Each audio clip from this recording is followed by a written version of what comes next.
rabbil alamin wa bihi nasta'in ala umuri dunya waddin. Wassalatu wassalamu ala asrofil anbiya'i wal mursalin wa ala alihi wa sahbihi ajma'in. Amma ba'du. Pertama-tama marilah kita panjatkan puji syukur atas kehadirat Allah Subhanahu wa taala yang telah memberikan kita nikmat sehat sehingga dapat melakukan aktivitas di pagi hari ini. Yang terhormat Ibu Junda selaku dosen ilmu dakwah dan teman-teman yang saya banggakan. Pada kesempatan kali ini, izinkan saya, Alvina Lu'ul Hamidah, dari kelas 3C Manajemen Dakwah untuk berpidato yang berjudul Ketika Insecure Berubah Menjadi Bersyukur. Ketika sebagai manusia, alangkah baiknya kita berani untuk berbicara, berani untuk speak up, mengutamakan pendapat kita, dan tidak masalah jika kita berbeda pendapat dengan orang lain. Dan saya sangat setuju ketika Najwa Shihab berbicara, be brave, but be don't stupid gitu. Ayo kita berani, but be don't stupid, tapi jangan bodoh. Jadi kita tahu apa yang kita bicarakan selama itu positif dan baik.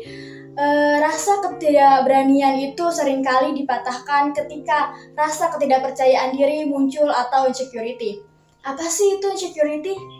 Insecurity adalah bahasa gaul dari rasa ketidakpercayaan diri. Jadi, insecurity adalah perasaan tidak aman yang membuat seseorang merasa menjadi malu, merasa takut, merasa gelisah, hingga tidak percaya diri. Kelak kali kita merasa bahwa kenapa sih kita tidak seperti dia? Kenapa sih kita tidak sehebat dia? Kenapa sih kita tidak sekeren dia? Kenapa sih, dan lain-lainnya. Yang bisa kita lakukan adalah menanamkan dalam diri kita untuk hal-hal positif, pikiran-pikiran positif dalam diri kita. Jangan berpikir bahwa kita tidak berharga, kita tidak menarik, kita tidak hebat, kita tidak keren. Mulailah dengan pikiran positif dalam diri kita. Dan ingat, Allah itu selalu menciptakan tiap-tiap individu itu secara menarik dan unik. Dan ketika perubahan ini dimulai, kita harus mau belajar lagi dari awal dan kita harus mau belajar dari nol lagi. Justru pembelajaran itu menurut saya akan muncul dan akan datang. Kita dapatkan ketika kita tidak tahu apa-apa lagi, ketika kita harus berani mengambil langkah untuk keluar dari zona nyaman atau keluar dari comfort zone. Selanjutnya, bagaimana sih cara kita merubah rasa insecure tersebut menjadi rasa syukur? Di zaman sekarang, insecure sudah menjadi hal yang biasa di kalangan anak muda, bahkan sudah seperti menjadi tren di kalangannya anak muda. Sebenarnya insecurity sebuah hal yang wajar, sebuah hal yang manusiawi. Semua orang pasti mempunyai atau pernah merasakan rasa insecure tersebut. Bahkan saya sendiri pun pernah merasakan insecure. Pada dasarnya setiap orang pasti mempunyai kekurangan dan kelebihannya masing-masing. Tetapi di sini permasalahannya adalah bagaimana orang tersebut menerima kekurangan atau anugerah yang diberikan oleh Allah Subhanahu wa taala. Dalam Islam sendiri sudah mengajarkan kita untuk selalu bersyukur atas apapun yang dianugerahkan oleh Allah Subhanahu wa taala.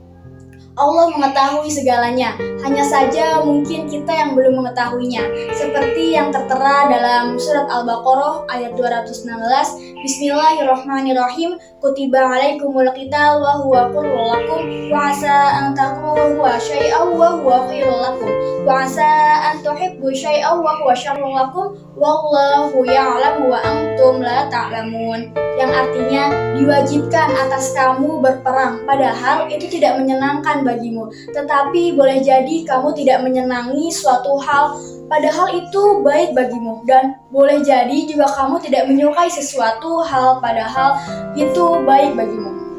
Allah Maha mengetahui sedangkan kamu tidak mengetahui. Sebenarnya kita sadari ataupun tidak kita sadari, rasa futur itu bisa membunuh rasa ketidakpercayaan diri yang ada pada diri kita. Yang ada pada diri kita secara secara perlahan seperti contoh orang yang mau mengikuti lomba pidato. Ia sudah menyiapkan materi mulai pagi, siang, dan malam. Sudah ia persiapkan semuanya. Tetapi suatu ketika ia tiba-tiba merasa tidak pede. Ia merasa kurang pada dirinya. Sehingga apapun materi yang ia siapkan semua menjadi lupa. Itulah contoh sedikit rasa insecure yang bisa membunuh rasa ketidakpercayaan diri. Perlahan seharusnya dengan apapun yang dianugerahkan oleh Allah tersebut kita senantiasa bersyukur, senantiasa ridho dengan hal itu karena Allah mempunyai dua takdir. Takdir yang pertama adalah takdir yang dapat diubah dan yang kedua adalah takdir yang sudah menjadi ketetapan Allah Subhanahu wa taala. Untuk takdir yang sudah menjadi ketetapan Allah, seharusnya kita mensyukuri, kita menjaganya dan merawatnya. Jangan berkecil hati atau insecure dengan apa yang menimpa kita. Apa yang dianugerahkan oleh Allah karena Allah Maha mengetahui segalanya. Mungkin sekian dari saya. Mohon maaf bila ada salah kata. Saya akhiri. Wabillahi taufiq wal hidayah. Wassalamualaikum warahmatullahi wabarakatuh.